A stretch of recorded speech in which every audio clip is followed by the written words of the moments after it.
பிரதோஷங்களில் சனி பிரதோஷம் மட்டும் ஏன் இத்தனை சிறப்பானது என்று உங்களுக்கு தெரியுமா? பிரதோஷங்களிலேயே மிகவும் சிறப்பான பலனை தரக்கூடியது சனி பிரதோஷமாகும்.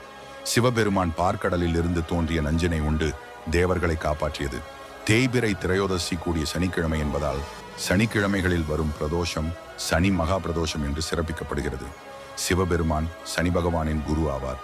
அதனால் சனி பிரதோஷத்தன்று விரதம் இருந்து சிவனை வழிபடுபவர்களுக்கு சனி பகவான் எந்த துன்பமும் அளிப்பதில்லை.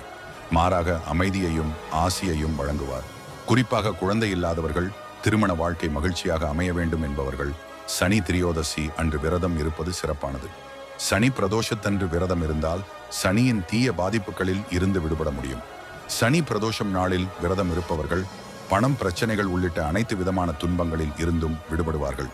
இந்த நாளில் தசரத சனி ஸ்தோத்திரம் பாராயணம் செய்தால் சனியின் பரிபூரண அருளை பெற முடியும். சனி சாலிசா மற்றும் சிவசாலிகா படிப்பவர்களுக்கு சனி தோஷத்தின் தாக்கம் குறைந்து நன்மைகள் நடைபெறும்.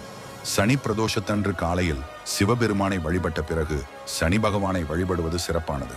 பிரதோஷ விரதத்தை தொடர்ந்து அனுஷ்டித்து வருபவர்களின் வாழ்வில் மிக பெரிய மாற்றம் வரும் என்பது நம்பிக்கை.